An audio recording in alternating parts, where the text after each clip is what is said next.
తాజాగా ముఖ్యమంత్రి చంద్రబాబు నాయుడు గారు అన్ని శాఖల హెచ్ఓడీలతో సమావేశం సందర్భంగా మరొకసారి మంత్రుల పనితీరు మీద తీవ్ర అసంతృప్తిని వ్యక్తం చేశారు అని.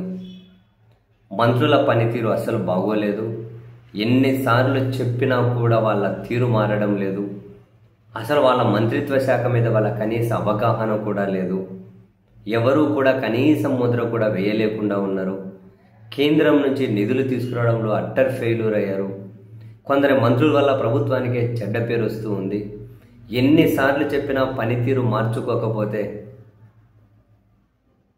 కష్టం అని చెప్పి చంద్రబాబు నాయుడు గారు చాలా తీవ్ర ఆగ్రహాన్ని, అసంతృప్తిని వ్యక్తం చేశారు అని తెలుగుదేశం పార్టీ పత్రికలు, టీవీ ఛానల్ రాత్రి నుంచి అని ఈరోజు ప్రొద్దున కూడా పత్రికల్లో కథనాలు రాసుకుంటూ వచ్చారు.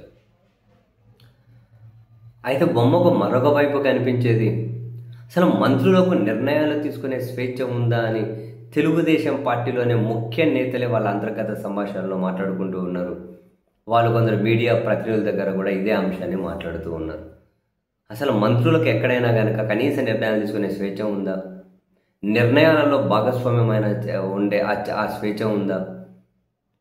ప్రతి నిర్ణయాలు వాళ్ళే పైన ఇద్దరు ముగ్గురు మానిటరింగ్ చేసుకుని వాళ్ళే నిర్ణయాలు తీసుకుని వాళ్ళే అమలు చేస్తూ ఉంటే, మంచి జరిగితే మాత్రం ఆ పైన ఉన్న వాళ్ళు వాళ్ళ అకౌంట్లలో వేసుకొని, ఎక్కడైనా కనుక చెడ్డ పేరు వస్తే మాత్రం అది మాత్రం మా అకౌంట్లలో వేసేసి, మంత్రుల అకౌంట్లలో వేసేసి, మరి ఇది ఎంతవరకు భావ్యమని మంత్రులు కూడా అంతర్గత సంభాషణలో వాళ్ళు మాట్లాడుకుంటున్నారు అని.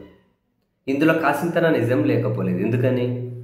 ఇప్పుడు ఫర్ ఎగ్జాంపుల్ ఆర్థిక శాఖకు సంబంధించి ఏదైనా ప్రభుత్వం అంటే ఆ మంత్రిత్వ శాఖ తరపున అడ్వర్టైజ్మెంట్ వస్తే ఆర్థిక శాఖ మంత్రి ఫోటో ఉండదు, ముఖ్యమంత్రి గారు అని ఉప ముఖ్యమంత్రి గారి చిన్న తలకాయ లోకేష్ గారి ఫోటో ఉంటుంది.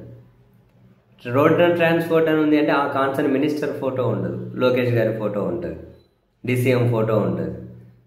హోంశాఖ అని అంటే కాన్సర్న్ మినిస్టర్ గారి ఫోటో ఉండదు, లోకేష్ గారి ఫోటో ఉంటుంది, ఇంకో డీసీఎం అని ఫోటో ఉంటుంది. వీళ్ళు కనీసం స్వేచ్ఛగా నిర్ణయాలు తీసుకోగలుగుతున్నారా? వీళ్ళు కనీసం కొంతవరకైనా సొంతంగా నిర్ణయాలు తీసుకోగలుగుతూ ఉన్నారా? వాళ్ళకి ఆ స్వేచ్ఛ ఉందా? ఏమో ప్రభుత్వంలో ఉన్న అమాత్యులకే తెలియాలి. అంటే ఇప్పుడు చంద్రబాబు నాయుడు గారు వాళ్ళ పనితీరు బాగోలేదు అని చెప్పి అయితే అసంతృప్తి వ్యక్తం చేస్తూ ఉన్నారు.